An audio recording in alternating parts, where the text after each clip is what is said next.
안녕하세요. 앞으로 일주일에 한 번씩 세미나실에서 영어 모의고사를 풀 거예요. 실전 감각을 기르기 위해서 듣기 포함 총 70분 동안 진행합니다.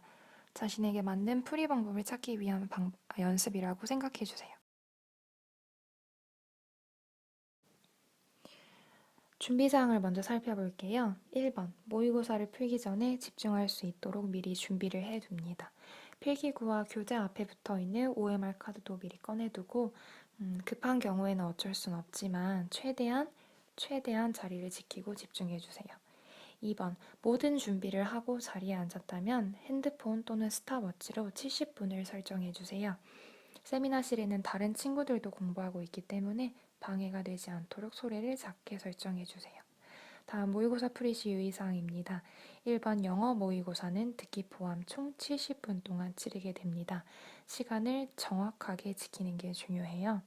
평소보다 빨리 읽는다는 생각으로 굉장히 집중해서 풀어야 합니다. 물론 쉽진 않아요. 만약에 시간 내에 다 못 풀었다면 마저 풀고 나서 오버된 시간을 따로 시험지 앞에 70분 플러스 10분 이렇게 표시해 주세요. 다시 한번 강조하지만 시간 내에 푸는 게 중요하기 때문에 꼼꼼하게 기록해 주세요. 2번, 풀면서 헷갈렸던 문제들은 꼭 표시를 해주세요. 많아도 괜찮아요.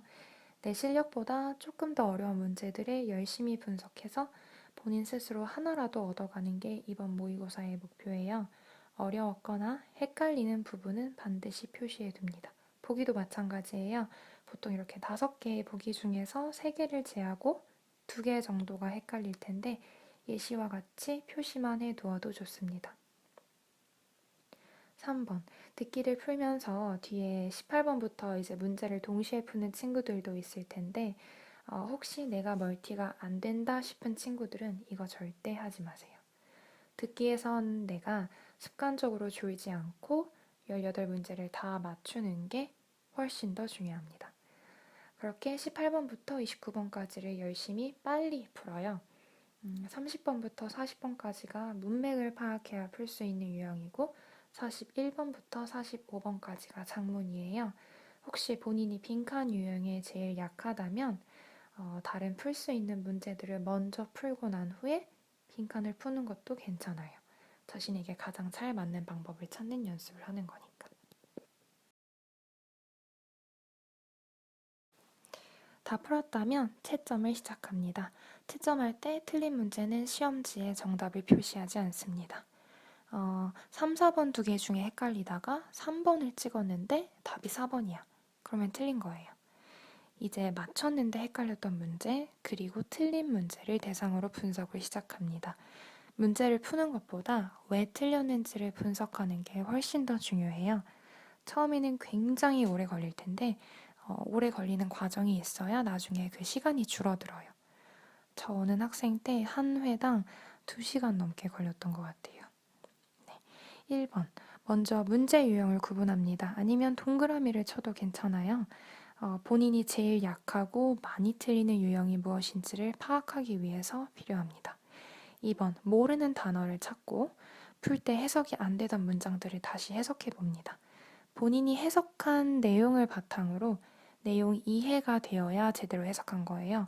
해석을 했는데도 내용 이해가 되질 않는다면 해석을 다시 해봐야 해요. 3번. 지문을 보면서 답의 근거라고 생각되는 부분은 색깔펜으로 눈에 띄게 표시를 해주세요. 본인이 지문에 표시한 부분과 답이 연결이 되어야 합니다. 그리고 지문을 읽으면서 보기에 틀린 부분이 있다면 표시해주세요. 이 보기가 왜 틀렸고 왜 맞는지를 생각하는 과정에서 지문의 내용을 좀 더 명확하게 이해할 수 있어요. 최대한 스스로 지문과 씨름하면서 왜 이게 틀렸는지, 왜 이게 맞는지를 깊이 고민하면서 분석을 해야 해요. 본인 스스로 문제 푸는 힘을 길러야 하기 때문에 해설지는 정말 봐도 모르겠을 때 아니면 정말 안 되겠다 싶을 때만 참고합니다. 마지막으로 4번. 틀린 문제는 틀린 이유를 꼭 적어주세요. 이 단어를 몰랐다거나 이 해석을 못하는 부분이 있었다거나 아니면 해석은 했는데 내용 이해가 안 되었다. 아니면 찍었다 라도 적어주세요. 나의 어느 부분이 보완되어야 하는지를 알 수 있습니다.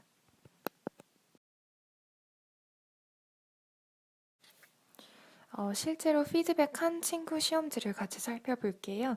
이 친구는 30번부터 모든 문제를 다 분석했어요. 29번입니다. 제일 위에 문제 유형을 먼저 표시해 두었고, 중간에 틀린 문제의 이유를 적어 두었어요. 모르는 단어도 밑에 적어 두었네요. 저는 여기 지문에 바로 뜻을 적어두면 한글에 먼저 눈이 가기 때문에 개인적으로는 단어를 이렇게 지문 밑에 따로 정리해 두는 게 더 좋다고 생각합니다. 오른쪽에 여기 해석이 어려웠던 문장을 다시 해석해 보았고 본인 스스로를 이해시키려고 노력을 한 것 같아요.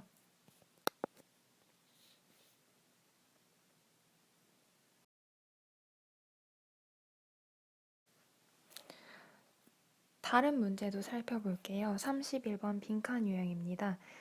중간중간 문장이 길어서 동사들을 따로 표시해 두었네요. 음, 지문에 빨간 펜으로 답의 근거를 이렇게 표시해 두었고, 빈칸에도 적어 두었어요. 나중에 봐도 답이 이거란 걸 한눈에 알 수 있을 것 같아요. 지문 밑에 단어도 찾았고, 오른쪽에는 해석에 필요한 문법도 따로 정리해 두었습니다.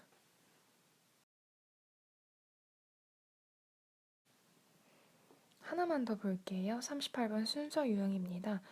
왼쪽에 검정색 펜으로 시간이 없어서 3번까지만 보고 찍었다고 되어 있는데 이러면 안 되죠. 보기는 5번까지 꼭 읽어야 합니다.